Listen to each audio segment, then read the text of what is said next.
구약 성경 67쪽에 있는 창세기 43장 1절로 15절까지 말씀 다 찾으셨으면 서로 교독하겠습니다. 1절 제가 먼저 읽겠습니다. 그 땅에 기근이 심하고 그들이 애굽에서 가져온 곡식을 다 먹으며 아버지들에게 이르되 다시 가서 우리를 위하여 양식을 조금 사오라.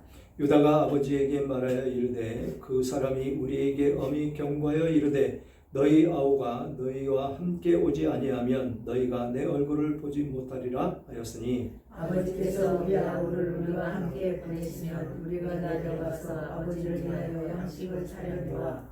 아버지께서 만일 그를 보내지 아니하시면 우리는 내려가지 아니하리니 그 사람이 우리에게 말하기를 너희의 아우가 너희와 함께 오지 아니하면 너희가 내 얼굴을 보지 못하리라 하였음이니이다. 이 사람이 들어 너희와 취하여 너희에게 또 다른 아우가 있다고 그 사람이 말하여 나를 두렵게 하였느냐. 그들이 이르되 그 사람이 우리와 우리의 친족에 대하여 자세히 질문하여 이르기를 너희 아버지가 아직 살아계시느냐 너희에게 아우가 있느냐 하기로 그 묻는 말에 따라 그에게 대답한 것이니 그가 너희의 아우를 데리고 내려오라 할 줄 우리가 어찌 알았으리이까. 유다가 그의 아버지 이스라엘에게 이르되 저 아이를 나와 함께 보내시면 우리가 곧 가리니 그러면 우리와 아버지와 우리 어린 아이들이 다 살고 죽지 아니하리이다. 내가 그를 위하여 담보가 되오리니 아버지께서 내 손에서 그를 찾으소서. 내가 만일 그를 아버지께 데려다가 아버지 앞에 두지 아니하면 내가 영원히 죄를 지으리이다. 우리가 지체하지 아니하였더라면 벌써 2번 갔다 왔으리이다. 그들의 아버지 이스라엘이 그들에게 이르되 그러할진대 이렇게 하라. 너희는 이 땅의 아름다운 소산을 그릇에 담아가지고 내려가서 그 사람에게 예물로 드릴지니 곧 유향 조금과 꿀 조금과 향품과 몰약과 유향나무 열매와 감복숭아니라. 너희 손에 갑절의 돈을 가지고 너희 자루아기에 돈으로 넣어져 있던 그 돈을 다시 가지고 가라. 혹 잘못이 있었을까 두렵도다. 내 아우도 데리고 떠나 다시 그 사람에게로 가라. 전능하신 하나님께서 그 사람 앞에서 너희에게 은혜를 베푸사 그 사람으로 너희 다른 형제와 베냐민을 돌려보내게 하시기를 원하노라. 내가 자식을 잃게 되면 이르리로다. 다 같이요. 그 형제들이 예물을 마련하고 갑절의 돈을 자기들의 손에 가지고 베냐민을 데리고 애굽에 내려가서 요셉 앞에 서니라. 아멘. 아멘. 오늘 제목 베냐민과 함께 애굽으로 가는 형제들이라는 제목으로 은혜를 나눌까 합니다. 야곱의 가족은 애굽에서 가져온 그 양식으로 가뭄을 버티며 잠시나마 극심한 고통에서 벗어날 수가 있었습니다. 그러나 그들이 누리는 위로와 평안은 그리 오래가지 못했다라는 것이지요. 한계가 있었다라는 것입니다. 그 땅에 임한 가뭄은 언제 끝날지 알 수 없는 상상을 초월하는 그런 재난이었다라는 것이지요. 7년의 가뭄. 생각해 보십시오.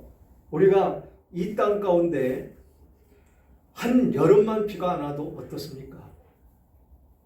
정말 못 살겠다라고 아주 세상은 아우성치고 난리가 날 것입니다. 그런데 지금 7년이라는 가뭄 가운데 지금 이들은 있다라는 것이지요.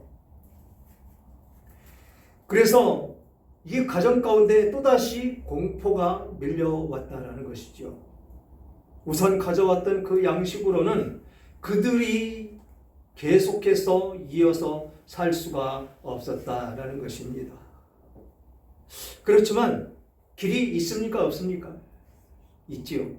다시 가서 이 요셉이 이야기하는 대로 베냐민을 데리고 가면 양식을 얻을 수가 있습니다. 자기들에게 누명이 씌워졌던 것도 벗어버리고 다시 양식을 가져올 수가 있는 그 길이 있었습니다. 그래서 애굽으로 다시 양식을 사러 가면 되는 것인데 애굽에는 여전히 양식이 있었습니다. 모두가 그것을 그 길을 알고 있었지만 선뜻 나서는 사람이 없었다라는 것이죠. 바로 아버지 때문에.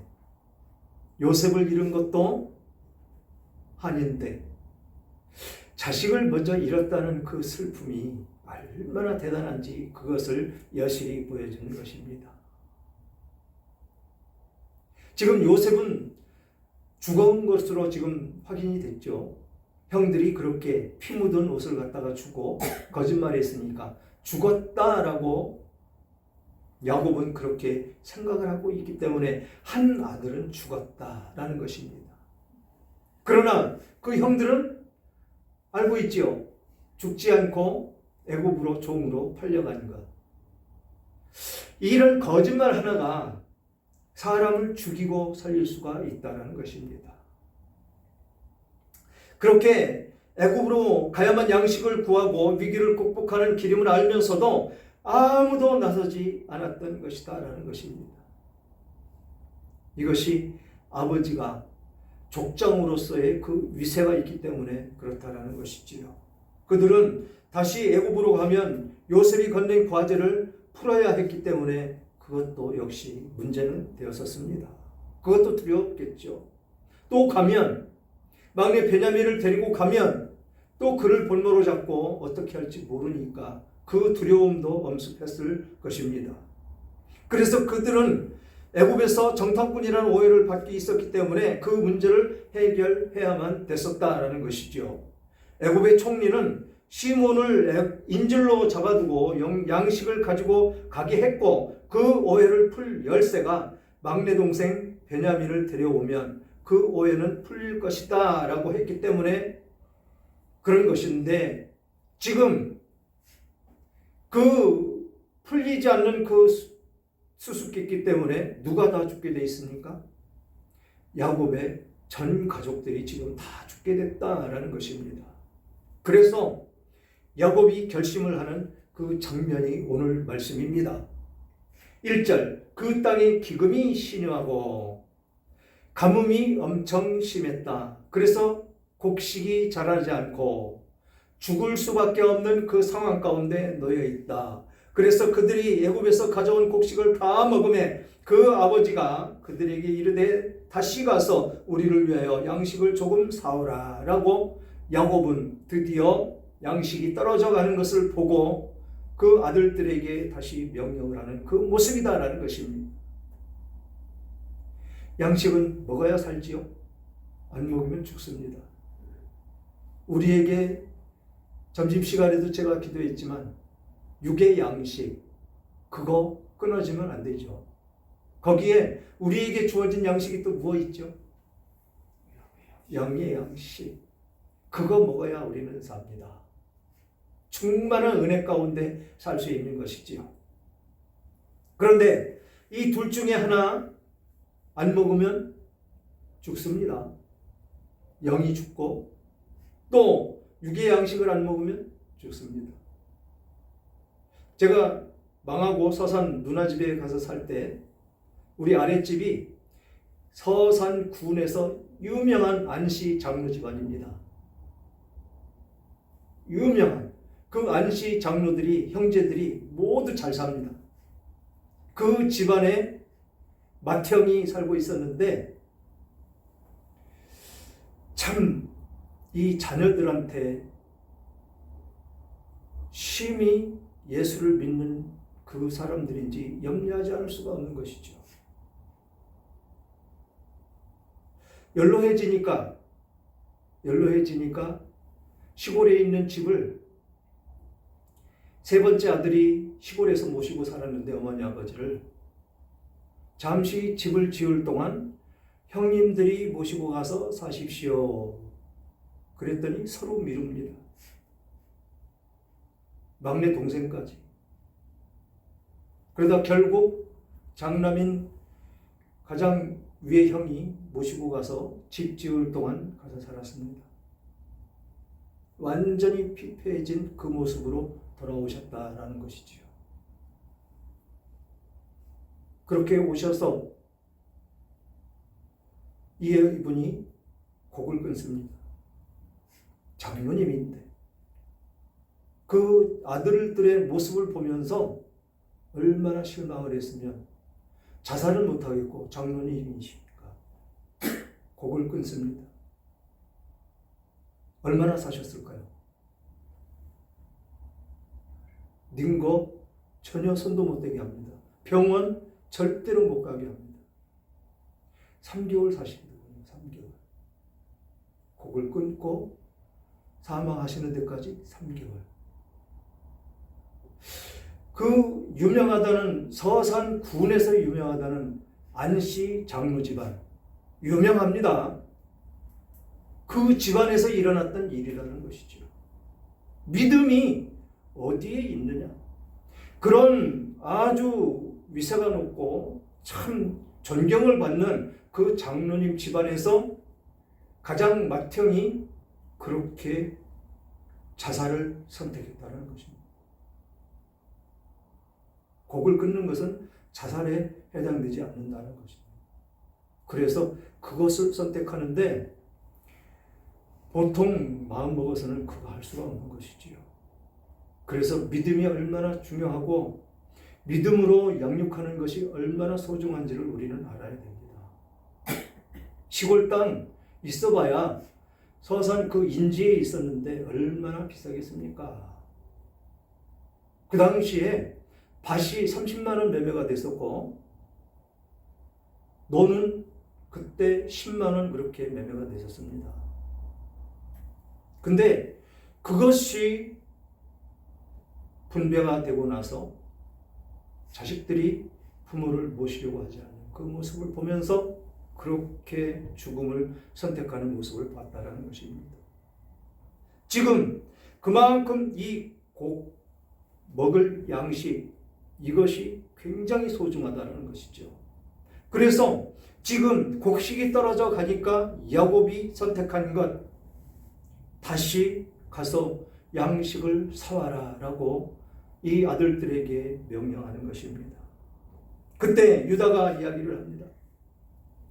유다가 아버지에게 말하여 이르되 그 사람이 우리에게 엄히 경고하여 이르되 너희 아우가 너희와 함께 오지 아니하면 너희가 내 얼굴을 보지 못하리라 하였으니 아버지께서 우리 아우를 우리와 함께 보내시면 우리가 내려가서 아버지를 위하여 양식을 사오려니와 아버지께서 만일 그를 보내지 아니하시면 우리는 내려가지 아니하리니 그 사람이 우리에게 말하기를 너희의 아우가 너희와 함께 오지 아니하면 너희가 내 얼굴을 보지 못하리라 하였음이니이다 라고 아버지한테 다시 또 이야기를 합니다. 앞에서 뭐라고 그랬죠? 절대로 안 된다고 그랬죠. 왜 요셉이 이런 것도 철천지 한이 되는데 막내 아들까지 그렇게 없애려고 하느냐. 그래서 안 된다라고 거부를 한 그 상황이었다는 것입니다. 그래서 유다가 앞에 나섭니다. 먼저는 누가 나섰었죠? 시몬이 나섰었죠. 근데 이번엔 유다가 나서서 아버지를 설득을 합니다. 아버지, 지금 이런 상황이니까 베냐민을 우리와 함께 보내셔야 됩니다. 그렇지 않으면 우리는 갈 수도 없고 가봐야 아무 일도 일어나지 않을 것입니다. 그러니 베냐민을 함께 우리와 보내달라고 지금 사정을 하고 있는 그 모습이다라는 것입니다. 그때 야곱이 이렇게 이야기를 합니다. 이스라엘이 이르되 너희가 어찌하여 너희에게 다른 아우가 있다고 그 사람에게 말하여 나를 괴롭게 하느냐? 왜 그런 이야기까지 다 했느냐? 속속들이 있는 얘기만 하지 왜 그런 얘기까지 해서 나를 괴롭게 하느냐라는 것입니다. 심히 힘든 그런 과정 가운데 있다는 것이죠. 그냥 쉽게 생각해서 자식 하나 잃은 그 아버지의 마음을 이해할 수가 없다는 것입니다. 저희 시골에 이제 군대 가기 앞둔 아들이 있었고 큰아들은 농협에서 근무하는 그 집안이 있었습니다. 그런데 사업을 한다고 동대문에서 사업을 한다고 사업을 시작해서 줬는데 돈이 필요하니까 농협에 있는 저 형한테 가서 이야기를 했던 날입니다. 절대 거절을 하고 아버지한테 내려가서 얘기해도 안 되니까 자살했습니다. 우리 집안 동생인데 제 밑에 동생의 친구였었는데 지금도 그 아주머니를 만나면 저를 붙잡고 옵니다. 그 아들 생각이 난다고. 이렇듯이 자식을 잃은 부모는 평생 묻고 간다는 것입니다. 그런데 이 야곱의 마음은 어떻게 했느냐라는 것이죠. 그래서 우리는 그런 사람들을 위로할 수 있는 그런 마음이 되어야 된다는 것입니다. 우리가 할 수 있는 일, 하나님의 말씀 가운데에서 하나님의 말씀을 전하고 위로할 수 있는 그런 마음이 되어야 된다는 것이지요. 그랬더니 왜 나를 괴롭게 하느냐라고 했더니 그들이 이르되 그 사람이 우리와 우리의 친족에 대하여 자세히 질문하여 이르기를 너희 아버지가 아직 살아계시느냐 너희에게 아우가 있느냐 하기로 그 묻는 말에 따라 그에게 대답한 것이니 그가 너희의 아우를 데리고 내려오라 할 줄 우리가 어찌 알았으리까. 알지 못하죠. 그 마음을 어떻게 알겠습니까? 우리가 하나님의 마음을 모르지 않습니까? 다. 지금 성경에 기록되어 있는 말씀은 다 압니다. 그렇지만 하나님께서 이 세상 주관하시고 이끌어 가시는 것은 압니다. 그런데 그 마음 깊이까지 알 수가 없다라는 것이지요. 그러니까 요셉이 하는 이야기는 지금 그 심정 가운데 들어가지 못했기 때문에 다 모른다라는 것입니다. 요셉은 그 형들을 알아봤고 궁금한 것이 아버지가 지금 살아 계신지 또 나의 동생, 나의 한 배에서 태어난 소중한 동생이 살아있는지 그것을 물어봤던 것입니다. 그랬더니 그 묻는 말에 아주 순순히 다 자백을 했죠. 동생도 살아있고 아버지도 살아있고 그렇게 해서 대답을 했는데 그 묻는 사람의 마음을 우리가 어떻게 알 수가 있습니까? 라고 그렇게 대답을 한 것입니다. 그렇게 대답을 하고 8절에 유다가 그의 아버지 이스라엘에게 이르되 저 아이를 나와 함께 보내시면 우리가 곧 가리니 그러면 우리와 아버지와 우리 어린 아이들이 다 살고 죽지 아니하리이다. 내가 그를 위하여 담보가 되오리니 아버지께서 내 손에서 그를 찾으소서. 내가 만일 그를 아버지께 데려다가 아버지 앞에 두지 아니하면 내가 영원히 죄를 지으리이다. 우리가 지체하지 아니하였더라면 벌써 2번 갔다 왔으리이다. 이제 유다가 자기 생명과 바꾸겠다라고 나섭니다. 이 모습이 되어야 된다는 것이죠. 우리들의 삶 가운데 절대 복음 앞에 타협은 있어서는 안 된다라는 것을 여실히 보여주는 것입니다. 나의 생명, 이 육신의 생명 아까워하면 안 된다는 것이죠. 영원히 죽지 않고 살아있는 우리들의 갈 길, 그곳이 있기 때문에 그렇습니다. 스데반 집사가 죽임을 당할 때 어떤 모습이었었는지 성경에 기록되어 있지요. 정말 돌로 쳐 죽인다. 돌을 던져서 사람을 맞춰서 상처를 내고 피를 내게 하고 그렇게 죽기까지 돌을 던질 때 얼마나 아프겠느냐라는 것입니다. 극심한 고통이었을 것입니다. 물론 예수님의 그 십자가 고통보다야 덜했겠지만 그런데 이 모습이 어땠다고요? 밝고 환한 모습. 그러면서 예수님께 나를 의탁하나이다라고 고백을 했었죠. 예수님은 하나님께 내 영을 부탁하나이다 라고 하나님 의지했고 이런 삶이 되어야 된다는 것입니다. 이 사순절에 우리가 묵상해야 될 것이 바로 여기 있다는 것입니다. 우리는 예수 그리스도로 말미암아서 살았습니다. 우리 육신이 죽었던 것은 아닙니다. 영이 죽었던 것이 살아났다라는 것이죠. 영원히 죽지 아니하리라. 그 말씀 가운데 있는데 지금 유다가 이래도 죽고 저래도 죽는 것은 마찬가지다라는 것입니다. 아버지가 말려서 양식을 구하러 가지 않아도 죽는 것이고, 그러니까 내가 정말로 이제는 내 생명까지도 아끼지 않고 주겠습니다.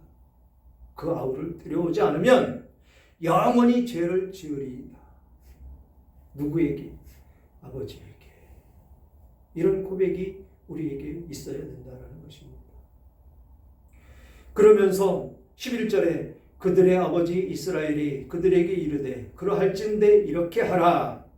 너희는 이 땅의 아름다운 소산을 그릇에 담아가지고 내려가서 그 사람에게 예물로 드릴지니 곧 유향 조금과 꿀 조금과 향품과 몰약과 유향나무 열매와 감 복숭아이니라. 라고 선물까지 이제 준비해서 가져와라고 합니다.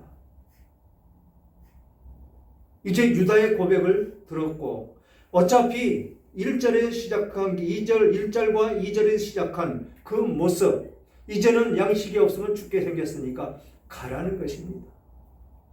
가되 너희들이 죽임당하지 않게 하기 위해서 우리에게 있는 그 고급진 그것을 가지고 가서 선물로 가지고 가라라는 것입니다. 여기서 유향, 그 다음에 향품, 꿀, 이건 잘 알죠. 향내나고 그러는 것. 이 유향과 몰약, 이것은 요셉이 죽었을 때, 또 야곱이 죽었을 때 어떻게 했습니까? 미라를 만드는 데 사용하는 그 제품들입니다. 아주 값진 그런 제품들이죠.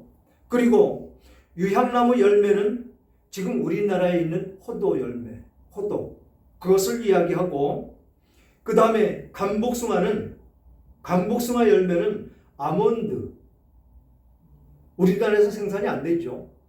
네, 그 아몬드를 이야기하는 것입니다. 굉장히 고급스러운 그런 선물이 아닐 수가 없는 것이지요. 그것을 가지고 가라라고 지금 야곱은 이야기하고 있는 것입니다. 그러면서 너희 손에 갑절이 돈을 가지고 너희 자루 아기에 도로 넣어져 있던 그 돈을 가지고 가라. 혹 잘못이 있었을까 두렵도다. 내 아우도 데리고 떠나 다시 그 사람에게로 가라. 이제 베냐민을 드디어 내놓습니다. 이래도 죽고 저래도 죽는 것입니다. 그러니 그 사람에게 데리고 가서 이 선물과 함께 주고 오해를 풀도록 해라라는 것입니다.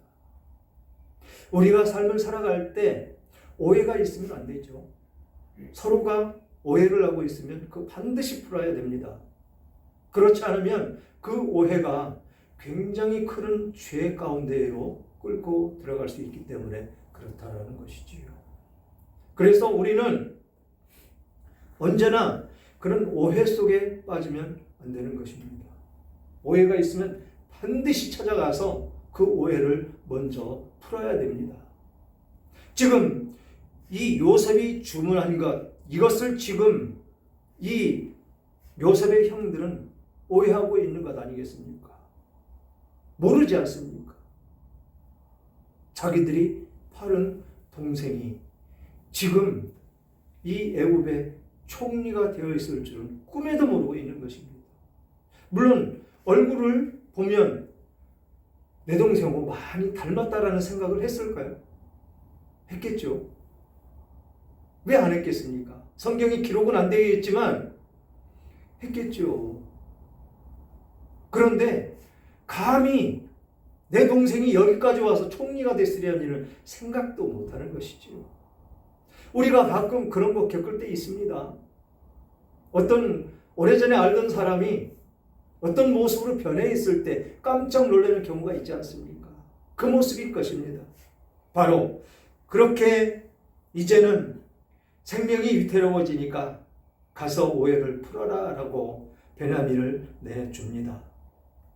그러면서 이렇게 이야기를 합니다. 14절. 전능하신 하나님께서 그 사람 앞에서 너희에게 은혜를 베푸사 그 사람으로 너희 다른 형제와 베냐민을 돌려보내게 하시기를 원하노라. 내가 자식을 잃게 되면 이르리로다. 이제 하나님을 의지합니다. 하나님을 찾습니다. 드디어 전능하신 하나님,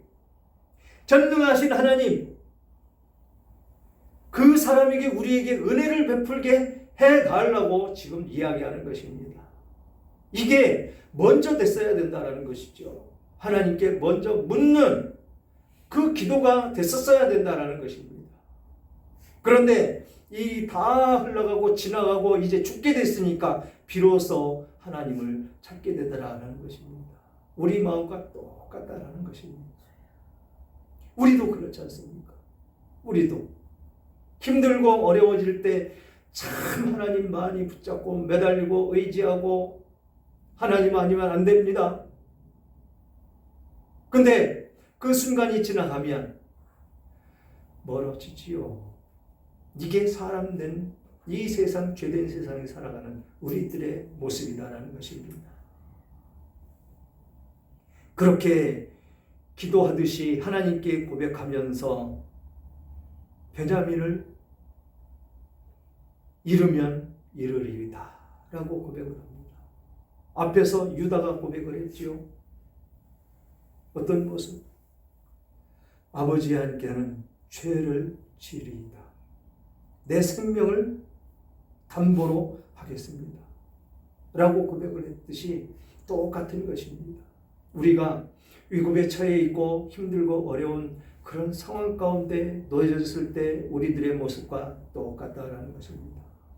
그렇게 야곱의 고백을 듣고 15절 그 형제들이 예물을 마련하고 갑절의 돈을 자기들의 손에 가지고 베냐민을 데리고 애굽으로 내려가서 요셉 앞에 서니라.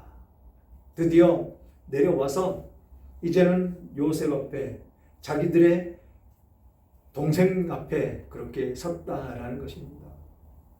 사랑하는 여러분, 야곱은 베냐민과 시므온을 구하기 위해서 온갖 귀한 물품을 선물과 함께 그 아들들을 애굽으로 보냅니다.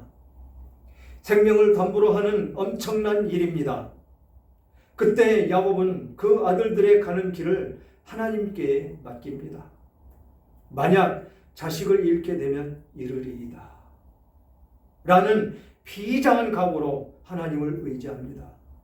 인생의 문제의 답이 애굽에 있는 것이 아니고 하나님께 있음을 고백하는 것이다 라는 것입니다. 우리들의 고백도 그 문제에 있는 것이 아니고 바로 하나님께 있으니 하나님을 의지하고 하나님께 나아가야 되는 우리들의 모습이다라는 것입니다. 그래서 우리들의 그 모든 문제도 하나님께 있음을 말씀하고 있는 것입니다. 애굽에 그 양식이 있으니 애굽으로 가야 하지만 거기에 답이 있는 것이 아니라 하나님께 답이 있다라는 것을 우리는 항상 명심해야 된다라는 것입니다. 다시 자식을 잃어야 할 위기 앞에서 야곱은 오직 하나님만을 의지하고 그 문제를 하나님께 의탁하는 것과 우리들의 고백이 똑같아야 된다는 것입니다.